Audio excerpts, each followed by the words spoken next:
asalaamu calaykum waraxmatullaahi wabarakaatuhu. maalin wanaagsan meel kasta aad joogtaan. waa mar kale barnaamijkii gargaarka degdega ah qaybtiisii labaad.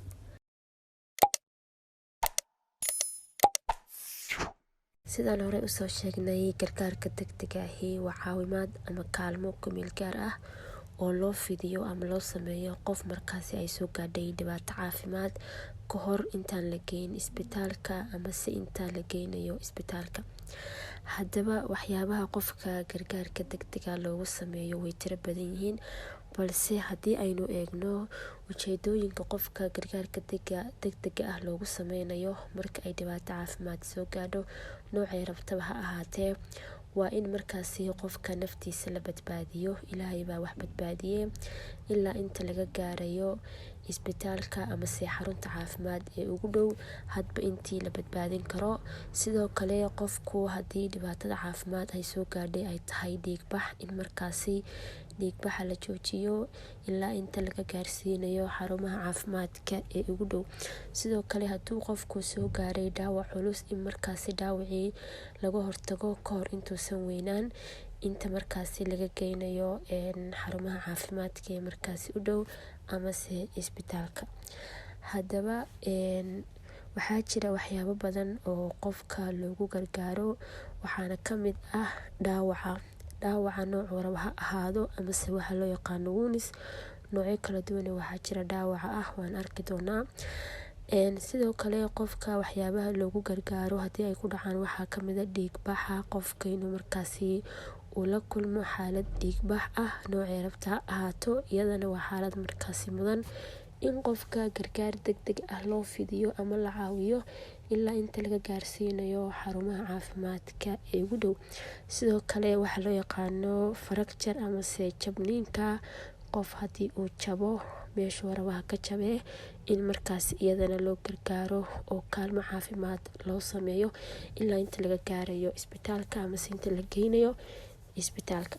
sidoo kale gubashada amase waxa loo yaqaano banis, qofka markuu gubto meesha warabaha ka gubtee, in markaasi qofkii loo gargaaro oo haba yaraatee hadba intii la awoodo kaalmo caafimaad loo fidayo inta markaasi loo geynayo dhakhtarka. sidoo kale waxaa loo yaqaano bitis amase qaniiyada, hadday rabto ha noqoto qaniiyada xayawaanka amase qaniiyada biniaadanka. sidoo kale waxaa kamid a waxyaabaha qofka loogu gargaaro waxaa loo yaqaano shock amase argagaxa, ha noqoto qofka inuu galay shil amase qofka in markaasi war naxdin leh markaasi loo sheegay. sidoo kale waxaa loo yaqaano poisoning amase qofka inuu sumoobo, haddii ay noqon lahayd in cunto sun loogu daro amase sidoo kale in biyo markaasi sun loogu daro. dhammaan waxyaabahaasi waa waxyaabo mudan qofka haddii ay lasoo daristo in markaasi gargaar caafimaad oo degdeg ah loo sameeyo ilaa inta laga geynayo dhakhtarka amase xarumaha caafimaad ee markaasi ugu dhow. sidoo kale waxaa kamid a waxyaabaha qofka loogu gargaaro waxaa loo yaqaano asphyxia, oo ah qofka inuu markaasi isceejiyo ama qofka in la ceejiyo, si kasta ha loo ceejiyo ama isagaba ha isceejiyo. badanaa xaaladan waxaa lagu arkaa dadka dhimirka ka xanuunsan amase dadka xanuunada maskaxda qaba oo markaasi iyagoo iskood naftooda u dhibaateeya iyagoo markaasi isceejinaya. hadday noqon lahayd in madaxa ay ku xirtaan xarig kadibna ay meel iska soo laalaadiyaan. haddaba aynu ku bilowno qaybta ugu horeeya, waxaynu ku falanqeyn doonaa waxa loo yaqaano hemorrhage amase dhiigbaxa. dhiigbuxu waa marka nabar ama dhaawac uu kala gooyo dhuumaha dhiiga qaada ee loo yaqaano blood vessels. dhiigbaxa waxaa loo qaybiyaa 2 qaybood, mid waxaa loo yaqaanaa external hemorrhage oo ah dhiigbaxa banaanka ah, midna waxaa loo yaqaanaa internal hemorrhage oo ah dhiigbaxa gudaha ah. noocyada dhiigbaxa amase types of hemorrhage. dhiigbaxa waxaa loo qaybiyaa 3 qaybood, inta ugu muhiimsan waxayna kala yihiin artery bleeding, venous bleeding iyo capillary bleeding.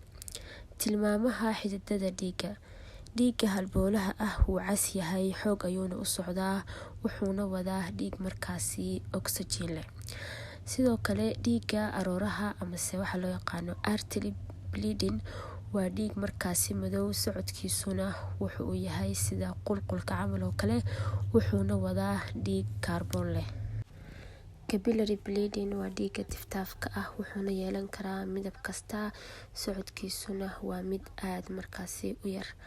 Calaamadaha lagu arki karo qofka ay soo wajahdo dhiigbaxa noocu raba ha ahaadee waxaa ka mid ah qofka in midabka maqaarkiisa inuu isbedelo, sidoo kale dhidid fara badan oo qofka lagu arko iyo maqaarka oo aad u qabooba, garaaca wadnaha oo isbedela iyo qofka oo lagu arko tabar darri ama awoodiisa oo sii daciifaysa, dawaqsanaan laga dareemo qofka iyo xis la'aan, haraad iyo qofka oo afka uu angago ama afkiisa laga dareemo qaleyl fara badan ama se lagu arko afkiisa qaleyl fara badan.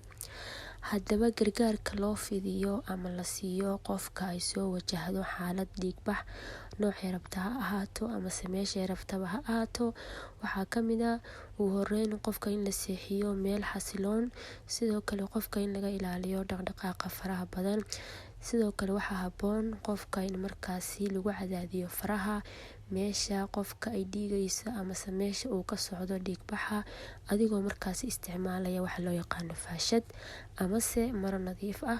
Sidoo kale inaad ku xirtid meesha dhiigaysa meel waxyar markaasi ka xigta xagga wadnaha, inaad qofka markaasi ka xirtid, sidoo kale daqiiqad yar kadib inaad markaasi ka furtid meesha, isla markaasna si uu dhiigga u gaaro qeybaha hoose ee jirka.